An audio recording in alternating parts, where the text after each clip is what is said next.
moved it a little so I can bend it back and check it. It's okay if it moves as long as you've got it completely covered. And your 1/4 inch seam allowance could differ. No, it's still pretty good, but if it shifts, it's still okay.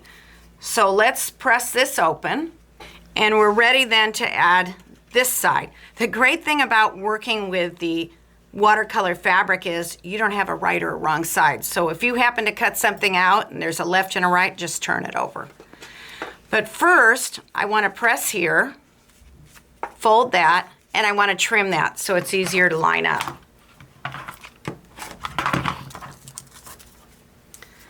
Now,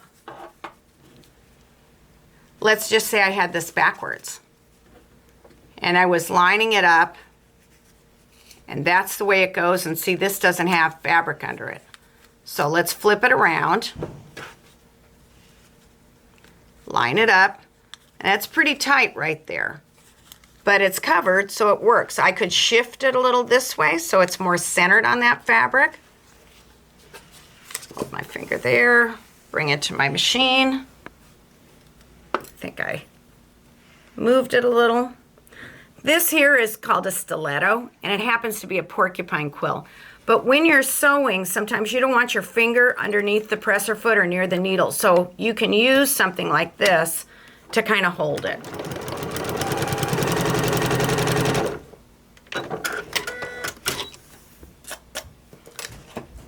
And it looks good. You can see it shifted there. As long as I cover, I'm good, and I do. So let's iron this and trim it, and we'll move on to D. All right, so let's put C where it's gonna belong.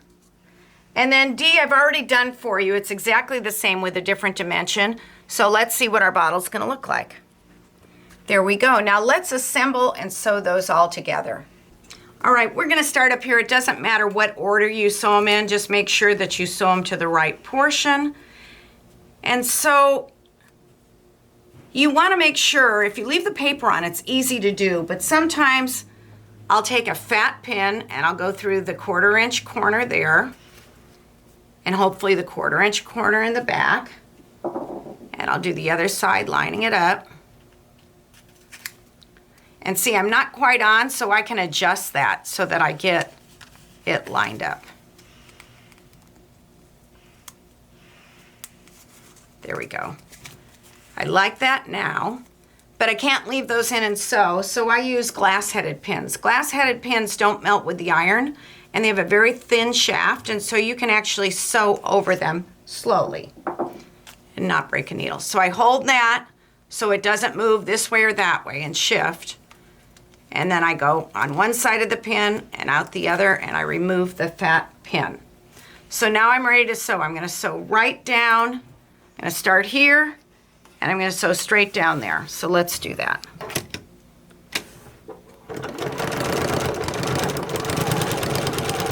The stiletto also helps you feed and stabilize your piece if you get movement. It slipped off the pin, but that's what you want it to do. So I'm going to remove my pins, take a look at my piece. I like it. Now, working with paper piecing, if you've never done it before, you hate the paper by the end of this. But I'm just going to manipulate this, and I'm going to take off this paper now. I'm not taking off all, I'm just taking off what's in that seam. And I like to press my seams open. I'll finger press first. And you can see how nice that matches up. As long as you're sewing straight on that line, it should match up perfect. And so there's our first part. Now let's do the bottle with the top of the bottle the same way.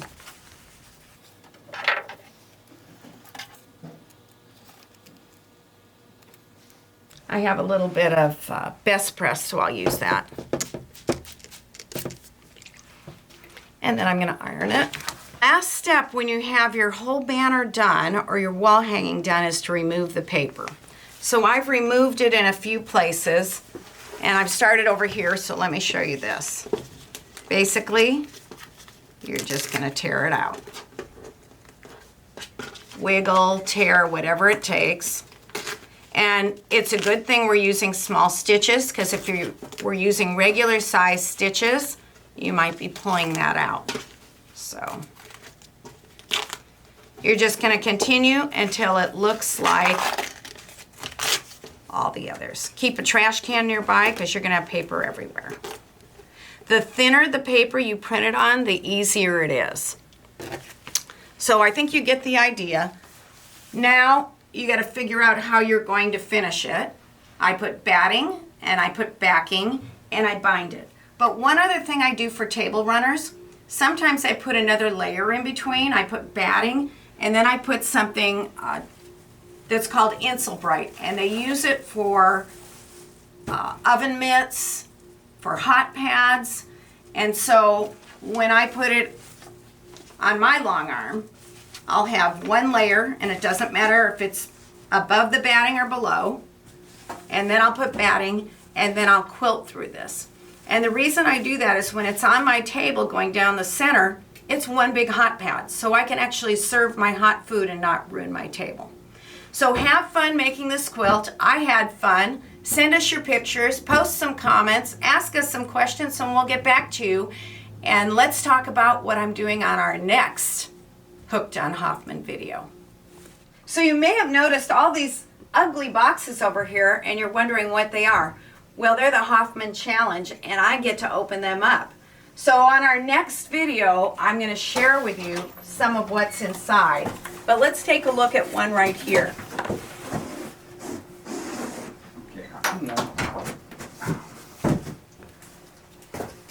Oh my gosh, this is gorgeous.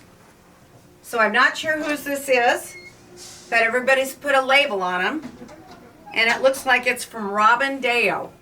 So next week we're going to open these, and I'm going to have them judged, and then we're going to get ready to announce winners. So join us next week and we'll tell you what's going on.